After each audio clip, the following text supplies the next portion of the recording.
What's up, guys? Welcome to YouTube and welcome back to the show. Before we get started, I'd like to introduce our newest partner on the Pit to Pro podcast.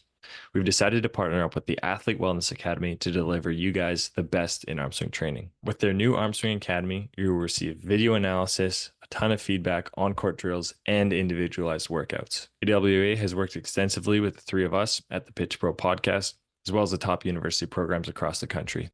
If that sounds like something you want to be a part of, click the link in the description of this video or our Instagram bio and get $10 off every month of your subscription. The Arm Swing Academy offers a 7-day free trial, which you can cancel at any time. And if you're not seeing progress after 1 month of joining the Academy, you'll be refunded. It's completely risk-free.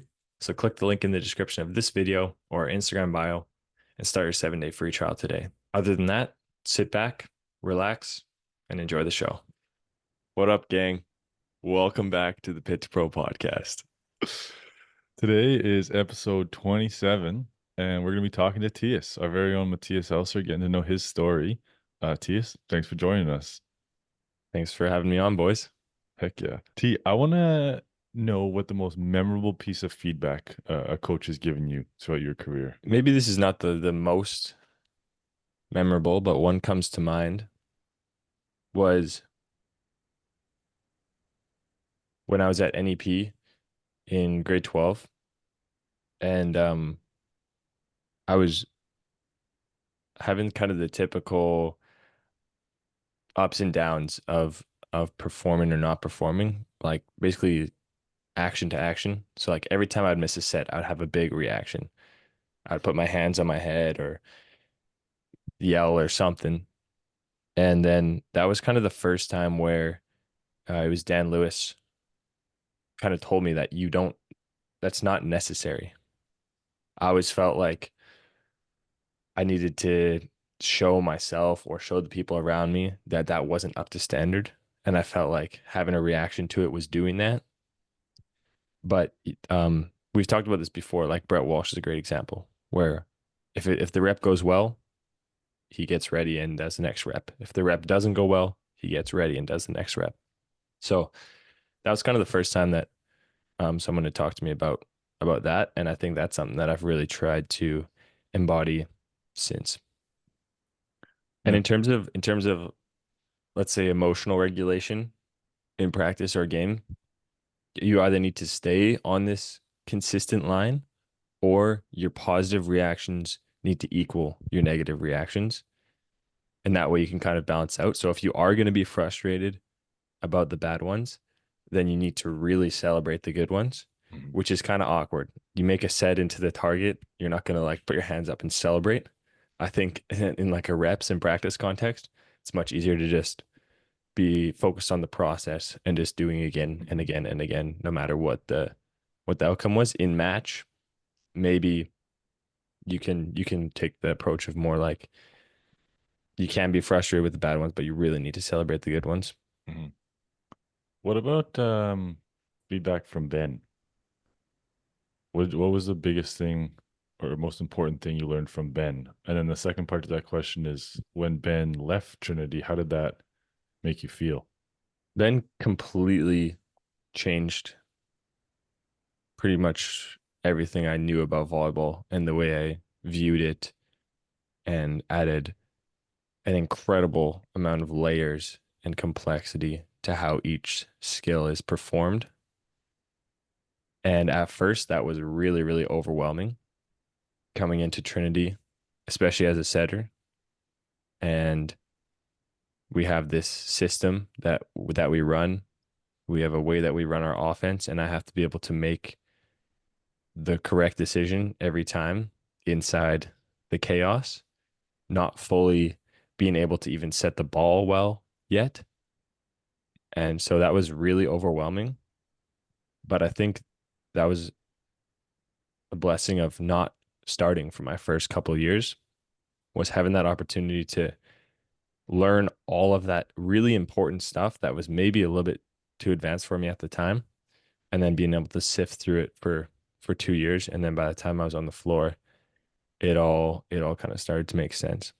And what about when he left? Yeah, when Ben left, I think that's when I started to take a lot more ownership, I guess, over my own game. what I wanted to do.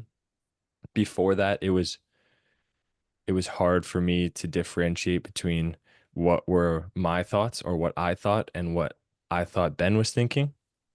Mm. So, which makes sense. I didn't know what I was doing in my first couple of years, so I just think be sitting in server receive. Okay, so like Ben wants me to do this, I think, and just not have any kind of confidence or commitment to to the action.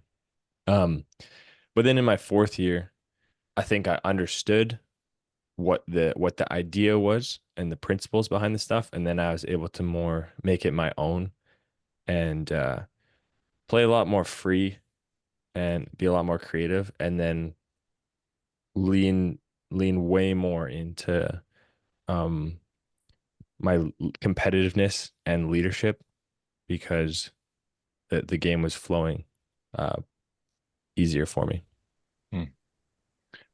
That's cool. So then what about when you go overseas and the coaching isn't as specific, nearly as Mhm. specific?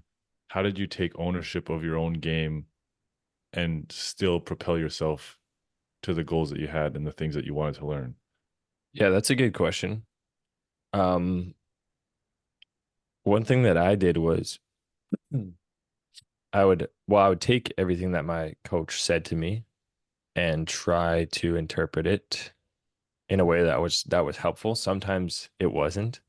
Um, but one thing that I was doing was I was asking the players around me more what they thought, and I would go get some passing reps after practice, and I would say to our the best passer on our team, I say, "Can you watch me and tell me what you think?"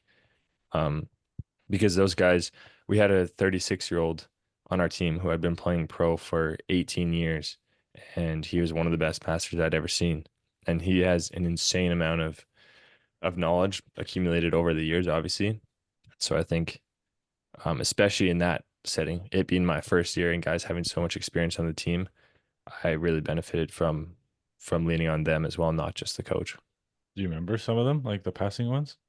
Um, Relax, especially spin serve passing. The tension that's running through your body is really important spin serve passing because the ball's moving so fast, and we don't want to be making like huge moves to control the ball or pull the speed out of it.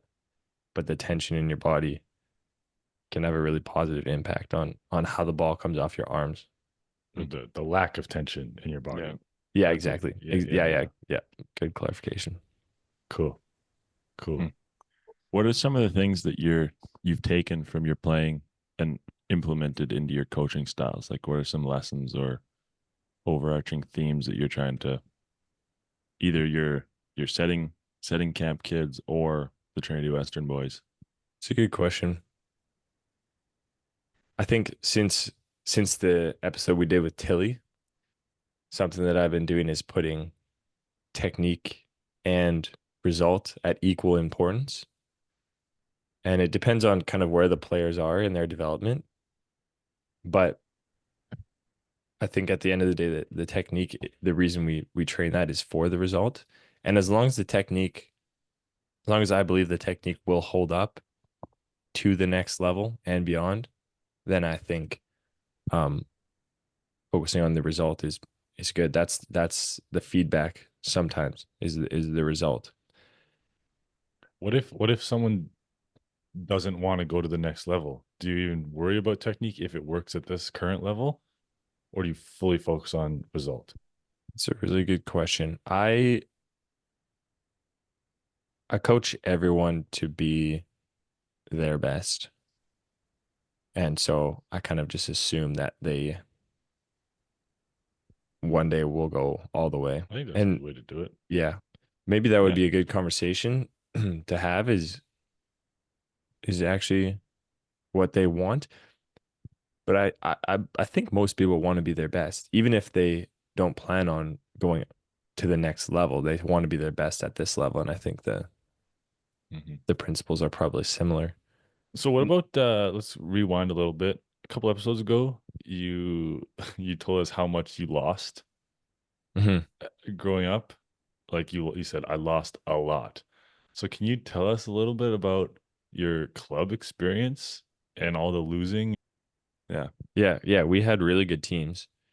Um, and I don't know what it was. I can't pinpoint it, but I don't think I was a great competitor Mm.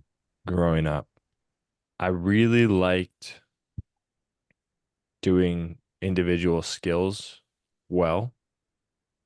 Like I took a lot of pride in being the best passer on the team or being the best setter, server, whatever on the team, and also getting better. I was always focused on getting better. But when it came to game day, I I didn't approach it with a winning attitude. It was more the same attitude, focus on playing well, focus on serving well, focus on passing well. And I think that didn't really allow me to play free and just do whatever was necessary to win the game. And then when if my focus was passing, serving, spiking well, and it wasn't going well, then everything fumbled Hmm. because that was my only goal. Whereas I think I learned later on that you can separate your competitive mindset from how you feel, whether that be how your skills feel or how your body feels, or even emotionally how you feel. You can separate all that stuff from just staying present and giving everything you have to each point basically. And Yeah, I think there's I didn't learn that until my last year at university. That was probably the most growth I've had in my career probably was in my last year at university. One of the things I think Derek's kind of inflicting on me is this idea of like win at all costs when it's not a process based like drill, where it's like you don't need to like you don't need to share the ball. You don't need to like if you know that you're going to win the point by setting the middle, set the middle every single time. You know, I think there's a fine line, especially in like lower level volleyball. Like I'd say U Sport, there's a fine line between being somebody's friend and being the nice whatever setter that shares the ball versus the people that win. I think that's something you have to learn. Yeah, I had to learn that for Yeah, sure. that's cool. TS, you were always the youngest on almost all the teams you've played on. Is that correct? National team, Team Alberta, you played 2 years up. Club, you played 2 years up. And then I guess until your last couple of years at Trinity, you were always the youngest. And you played different positions, right? You played libero for Team Alberta and club, right? 1 year. Yeah. So how did that experience being the youngest and playing multiple positions? How do you think that has shaped you or your skill set to the player you are now? Yeah, I think it was huge for my skill development and probably maturity and understanding of the game, playing a couple years up, being in that environment and you adapt and you I think I got to the level every year that I needed to be at. But I think the downside to that was that that mindset that I talked about earlier was that I was a couple years younger than everyone on the team. So I only focus on doing my job. If I do my job, things will go well. If I do my job, I won't screw it up for the team because there's older guys ahead of me that are taking the brunt of the load in terms of competitiveness and leadership and actually scoring the points and influencing the game. All I have to do is show up and play a decent game. Um, and that worked for a while, but I think what I was missing there was leadership for sure. Um, I always had influence on the teams, but being in the actual leadership position, one of the top guys on the team that really has to steer the ship is a completely different feeling. And I never got to experience that until I think my last year um, at Trinity. So I think that was something I missed out on. Did you try and take bigger leadership roles in the summer with the national team or your pro team after that final year at Trinity when you really did learn how to do that? Um, no, because again, I was one of the younger guys. Um, yeah, after that, my last year at Trinity, my last 2 years at Trinity, I was on the A team in the summers. So definitely not gonna be taking a leadership position on that team.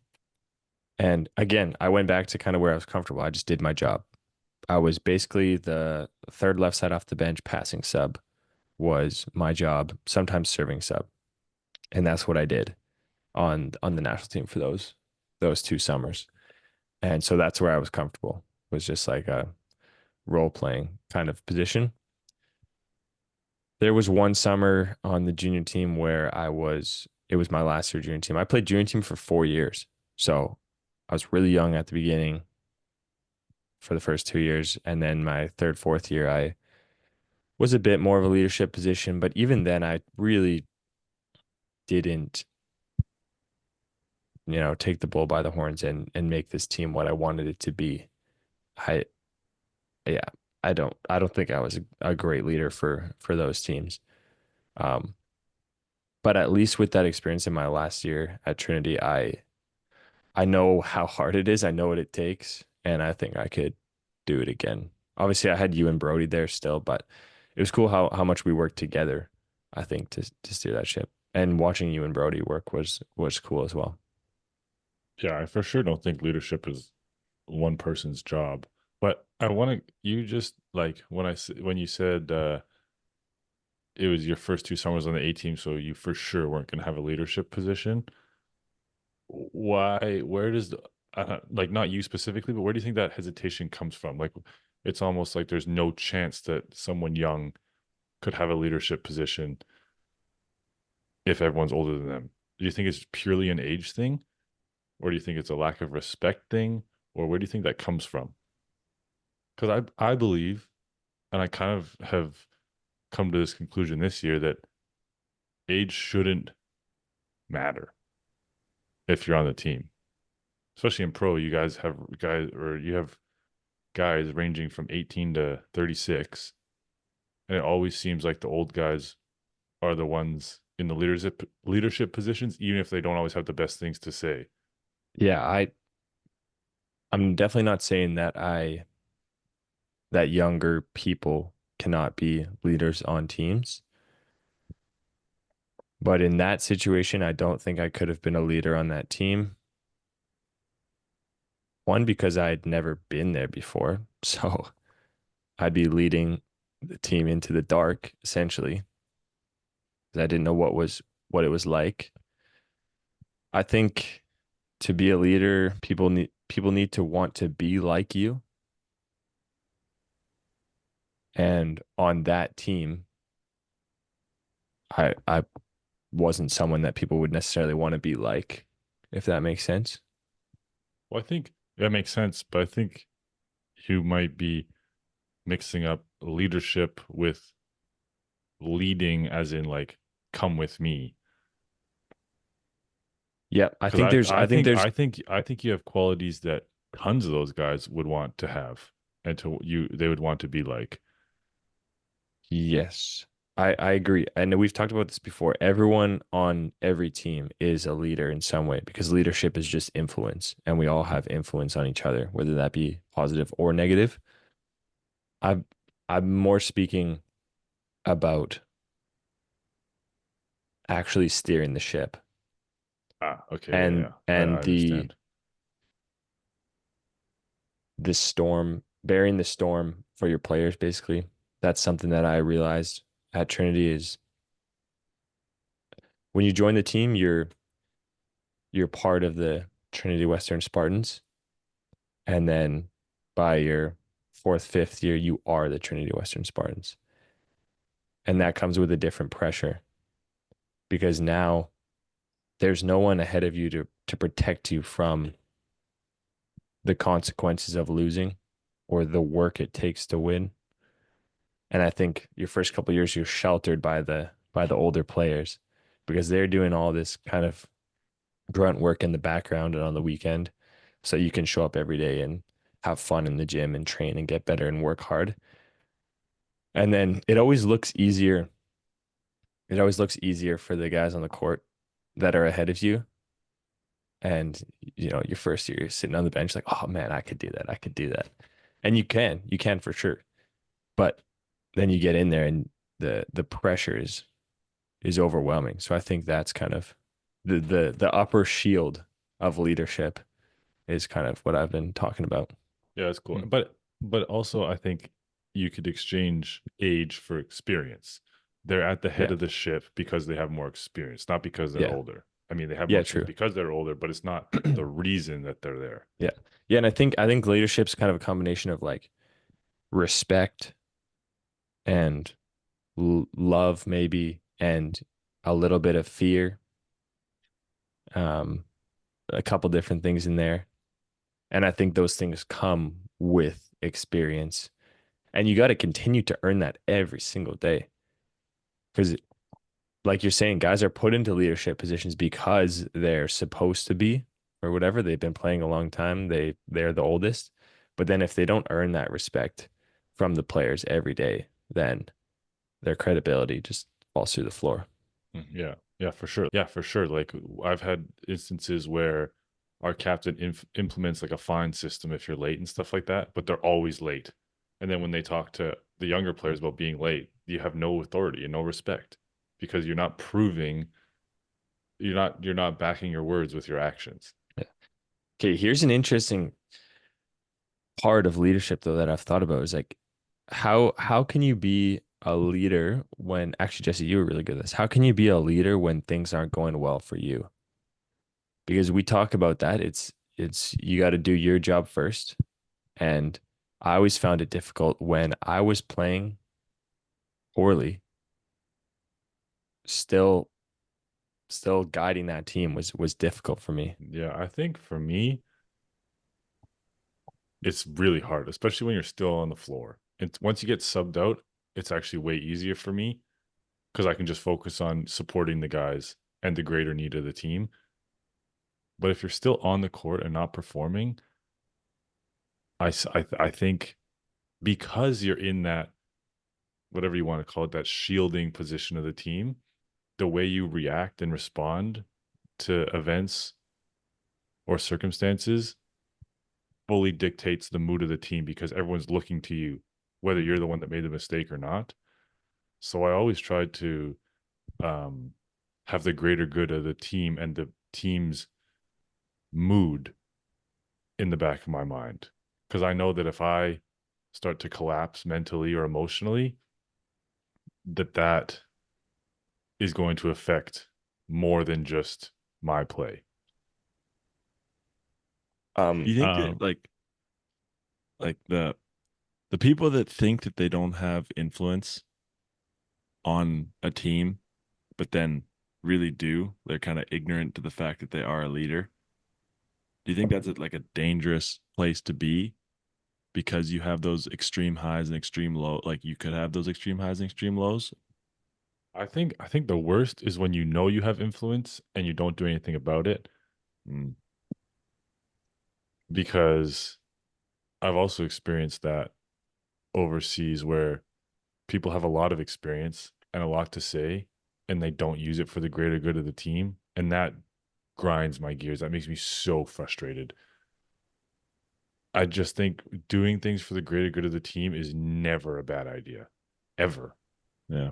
Like I don't think you can come up with a single excuse. Just why do you think you've been named captain a lot of times? That's a good question. Should we keep that Maybe we question for save the that for Jesse next episode? week. Yeah. Sure. Well, because I've been named captain quite a bit as well, especially on the junior national teams and stuff. But I don't know why. Yeah. And I think it was probably just because I was one of the better players. And I actually, thinking back, I think I did have a ton of influence on these teams. And I think I was kind of that guy that you're talking about, Jess, where I had the potential to influence these teams, but I didn't want it. Hmm. At the time I would have much rather been just show up and do my job guy. Yeah, I think it's all about influence, and I think I've had a lot of influence on a lot of people that have outside of volleyball, not on the court.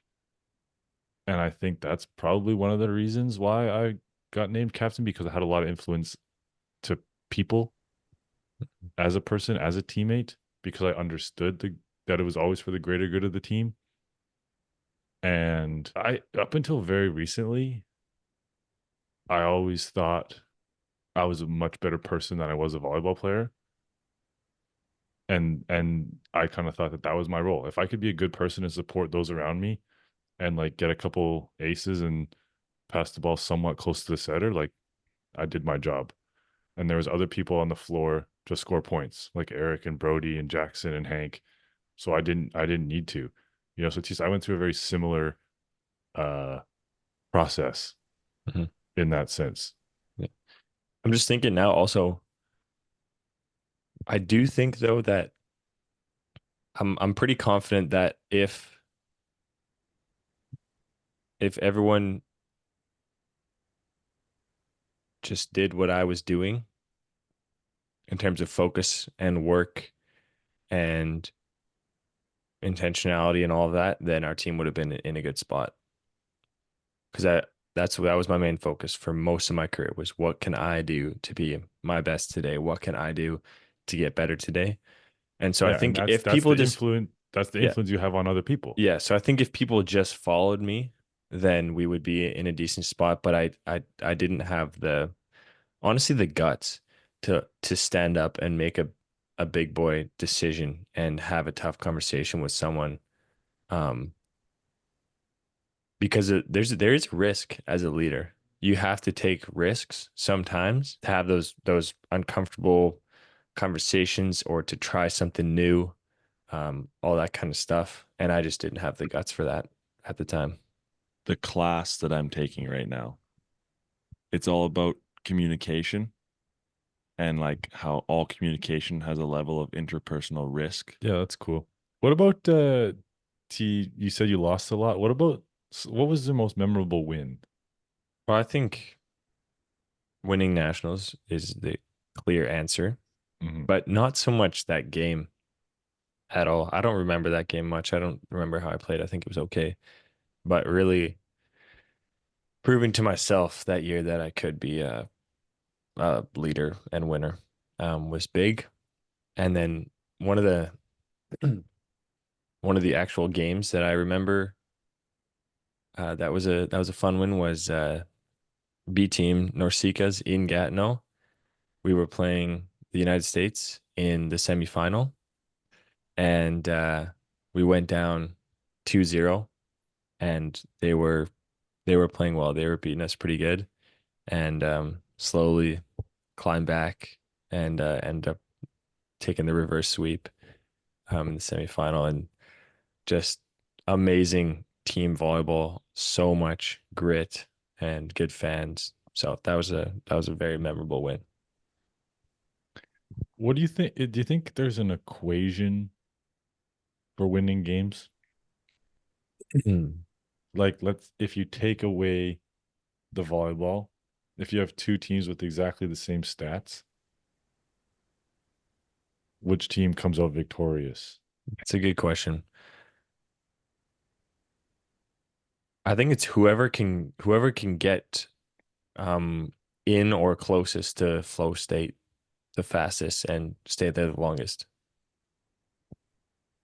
which is a really, really ambiguous answer, obviously, because flow state is like this kind of mystical creature that everyone talks about, but is near impossible to find consciously. Sometimes you just fall into into flow state, right? And you just have those games where you black out and everything goes your way. And I think that's the ideal probably is finding a way to get there more and more often, turn your brain off and just let your body and your subconscious mind do what it does every single day. I think that's helpful. But then I think the true winners and the true elite athletes are the ones that can perform when things aren't going well or stay present when things aren't going well. It's easy to it's easy to have a good game when you start well and you can kind of just coast and ride that wave. But when you start poorly or in the middle of a match, things start going bad, and you're losing that state of flow, like the ones that can pull themselves out of that, I think are the true elite. Have you done much reading on flow state or No, podcast listening? no. All right. Well, you may not have the answer to this question, but I would like to know your opinion. How would you help a teammate get into flow state, or is that even possible? Yeah, I don't know. I think that's something worth looking into, listeners, is doing some of your own research on flow state because that could be a superpower. But I think the general idea is turning your brain off, Mhm. less thinking, or maybe even no thinking, or the bare minimum of thinking. Because our brains are insanely powerful for learning, I think, and in practice it's important to be on the entire time and evaluate and soak in as much information as you can from each rep. But in game, I think it's just like go do it. Mhm. I think that's really interesting. I have a really interesting idea in my head. I don't know how to put it into words because if you're not thinking and your non-thinking state is not beneficial for the team, like if you have to make a conscious effort to be a good teammate and to be a good communicator, but then when you're in flow state, you're just angry, you're hammering balls and you can't miss. Is that still beneficial for the team if you're being a dick? I don't know. I don't know. I don't know many guys whose flow state is angry. Yeah, that's not really what I meant. The thought was cooler in my head, to be honest. Yeah. That's okay. It's a good point because with the way I'm saying it, it sounds like you might be disconnected from the team, but I don't think that's the case. Anytime I've seen someone really find flow state, I think they've been maybe even more connected because then they don't have to worry about the volleyball. They don't have to worry about volleyball at all, so they can just focus on, celebrating and having fun and being good teammates. Mm-hmm. Another thing that I've been kind of telling the team here sometimes is try a little less, Mm. make it look easier. That's one of the things that talked to Adam about last year was about YouTube and how whenever I watch pro games, it always seems like they don't try or they're just like it just looks so there's no wasted movements. And I was saying that you guys are starting to look like pro players. Like the change from last year university to TSU last year, it was incredible. I think it's just being around that many people that have efficient movements and like Jesse, your playing style looks completely different. Like not playing style, but like your movements are efficient and you yeah, I don't know. It's almost like your perma flow, even though it might not feel like it. To outside viewers, it looks like it. Yeah.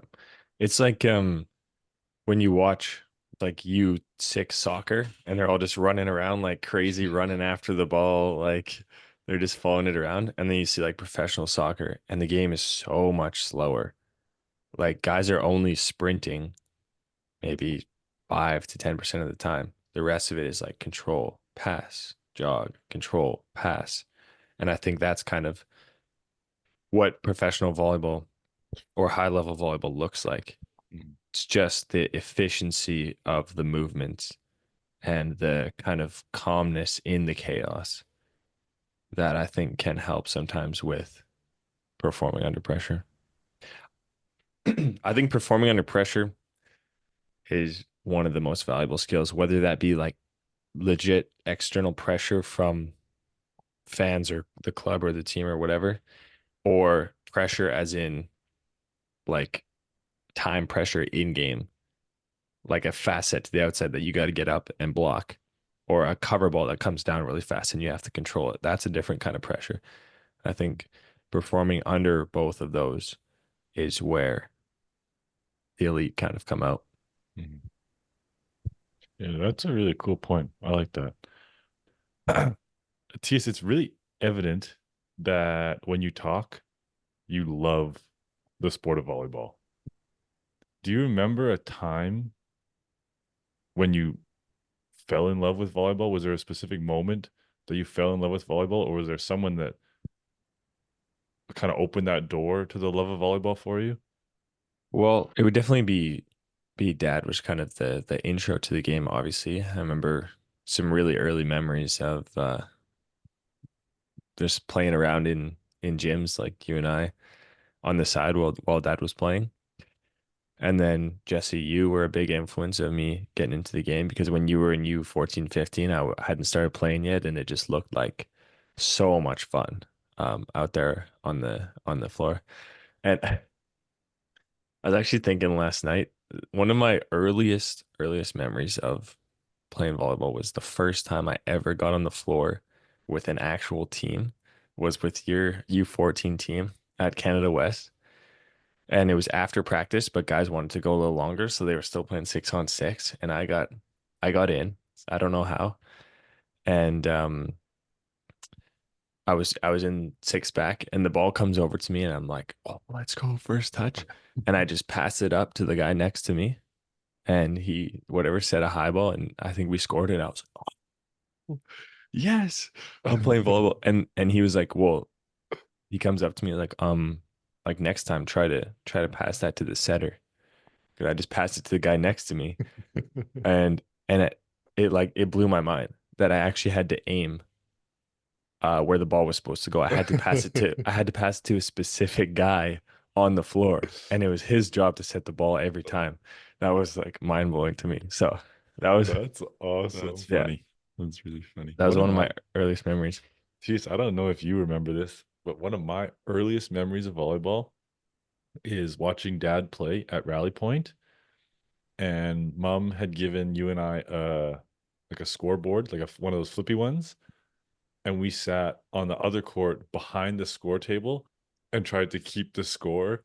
Like we tried to keep score, and then every once in a while we'd run and see if it matched the score on the score table, and we were always so far off. Like we had no idea what we were doing. Oh, dude, that's awesome. I don't Yeah, remember that, but uh, that sounds like fun. Sounds like yeah, us. it was fun. All right, Oog, What let's was hit it? Wait, them. what was your question? Oh, if there was a specific moment Oh, that you fell in love yeah. with volleyball. Yeah, I was gonna say I think the thing that kind of showed me that volleyball was probably for me was that I was playing soccer at the time before I started playing volleyball, and there was a lot of days where I didn't want to go, and mom would force me to put on my shorts and my knee pads and get in the car and drive, and it was always like kind of fun while I was there, but I really didn't look forward to going to soccer. And then once I started playing volleyball, I think I can honestly say that there has been less than 5 days in my whole career that I haven't really wanted to go to the gym to practice or play. Mhm. Yeah, Um, that resonates with me too. Same thing with the soccer thing. And I remember after practice at the Volley Dome, I didn't want to leave. Like I'd want to mhm. just keep playing, keep playing, keep playing. Oh, that's a free court. Let's go play over there. Oh, that's a free court. Let's go play over there. And like I didn't want to leave. Yeah. So that was, yeah, it was pretty early. It was pretty early. I knew that it was going to be something that I wanted to do. That's We cool. we all just realized that we didn't want to play a cardio sport. Okay, rapid fire questions with Oog. Um, what's your favorite song to play on the guitar? Probably Bloom by the Paper Kites. Hmm. Could you maybe give us a little demo? Ooh, Um, that'd be nice. That'd be real nice. Yeah. I would, but my guitar's downstairs right now. What what's your favorite book that you've read and why? It's a great question. The first one that comes to mind is called Creativity Inc. and it's the story of Pixar. Mhm. And so it's a business book, but the first maybe third of the book is just the story of Pixar and how it was created. And there were some really good lessons in there on like decision making and leadership and all that kind of stuff. But I don't it's not a Mhm. easy read necessarily, but it was yeah. I don't know why, but that one sticks out in my mind. I took that one from your room and I have it here. It's in my queue to read. Oh, cool. Yeah. Um, what's your dream job other than professional athlete? Working on an answer for you. I don't know. Okay. If you were a car, what kind of car would you be? And what kind of cars would we be? Um, I think I'd be like a BMW um SUV, you know, pretty BMW. practical, but try to be classy, try to fit in. Um, and like kind of fast, Yeah. kind of quick, but like not elite. Um, Jesse, I don't know. You'd be like a supercharged minivan. That is a terrible answer. Not just because you are so good at building community and like bringing people in and making them feel welcome and like Yeah, so give me a limo or something. At least limos are oh cool. yeah, sure, you could be a limo, but that was the idea behind the minivan, not that it's a minivan. And then supercharged because you're athletic still too. Super. Yeah. Oog, you would be like an F-350 or something, dually with a trailer. For all my emotional baggage. Yeah. Um, what's your favorite class you've taken at university? Favorite class I've taken was probably Intro to Finance or Business Statistics or something, I think it was called. Hmm. Um, I think it's cool how the numbers work in business. Was And that? actually, Spanish 101. I'm in that class right now. Got my final exam tomorrow actually. Oh, And that one's been quite fun actually. Good. that's cool. Well, I want to wrap this thing up, T, with the same two questions you asked Oog last episode because I thought it was really cool. And in your own words, you said that you believe that everyone is a master, or no, not master. What was the word? Expert. Expert. That everyone is an expert in something. So what do you think? What do you think that you are an expert in? And then also, we just want to hear about what you would tell your younger self. I know we've kind of talked about that on the pod Yeah. before, but maybe change your answer. I think I'm an expert in deciding how to respond to things. I think I'm quite non-reactionary, especially when bad things happen. I really think about them and what I'm gonna do about it. And I don't think I'm a crazy emotional person. Obviously, everyone has that. But I don't know if it's good or bad, but I've basically again decided that I don't make decisions based off of emotion.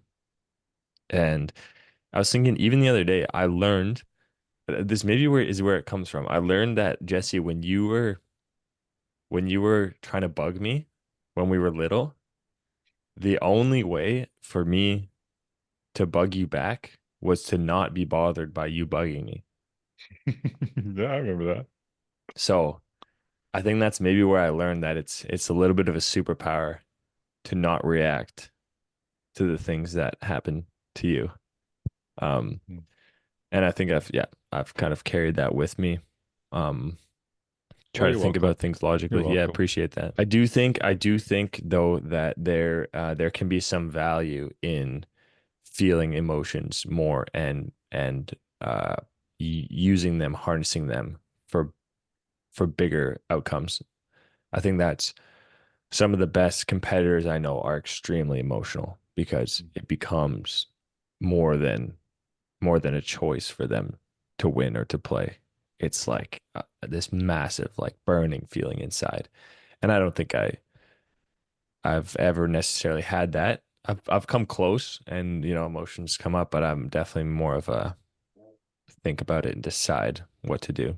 Was that also what you would tell your younger self, you think? Or is it different? Um, I would tell my younger self, well, I talked about the winning one before. I think that was big, but I guess in a more like logical context, I would tell myself to not sacrifice my health for um arbitrary goals. Hmm. Um, I was overvaluing accolades and wins and medals and undervaluing just being in the gym day to day.